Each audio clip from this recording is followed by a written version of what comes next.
Bangku kosong. Cerita ini berawal dari sebuah sekolah menengah atas, di mana di sana ada seorang siswi yang selalu diganggu dan diusili teman-temannya.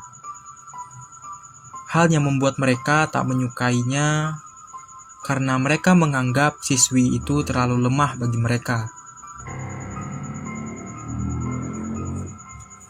Gadis itu tidak memiliki teman satupun. Ia duduk di depan dekat meja guru. Saat teman-temannya mengganggu, entah itu mengoloknya, mencoret mejanya, bahkan kadang melakukan kekerasan padanya. Ia selalu menangis dan melungkupkan wajahnya ke meja. Ia sering berbicara pada mejanya sendiri. Hari demi hari, perbuatan bully yang dilakukan temannya itu sudah kelewatan batas.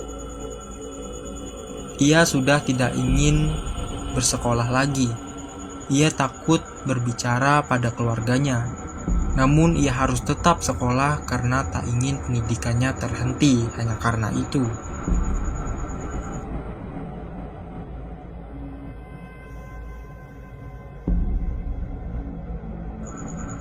Suatu pagi di ruang kelasnya, sang guru meminta agar seseorang membawa buku dari perpus untuk dipakai sebagai bahan belajar. Namun seluruh siswa tidak ada yang mau. Siswi inilah satu-satunya yang bersedia membawa buku dari perpus yang letaknya berada di lantai bawah.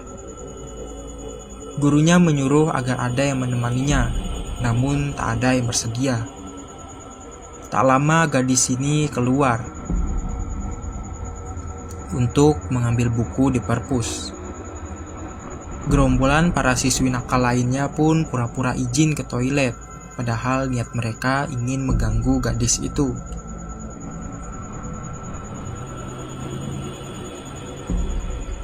Tumpukan buku banyak ia bawa sambil menaiki anak tangga, satu persatu dengan hati-hati. Tak berapa lama, teman-temannya itu sengaja menyenggolnya dan membuat dirinya terjatuh dari tangga yang tinggi itu. Mereka tertawa melihat itu, sangat kejam. Gadis itu terbaring dengan darah yang terus keluar dari kepalanya. Awalnya semua tertawa. Makin lama suasana itu semakin hening. Mereka pun mulai khawatir. Seorang siswa pun mencoba mengecek gadis itu. Namun gadis itu ternyata sudah meninggal dunia. Semenjak kejadian itu, bangku yang biasanya gadis itu tempati selalu kosong dan aura kelas terasa berbeda. Konon arwah gadis itu bergentayangan dan masih menempati kursi yang dikatakan angker itu. Kadang mejanya terdengar suara gerusan pulpen, seperti seseorang sedang menulis, dan suara tangisan gadis saat bel pulang berbunyi. Kejadian mistis itu terus berlanjut, bahkan saat pergantian tahun banyak siswa baru yang menempati kelas dan kursi yang berhantu itu.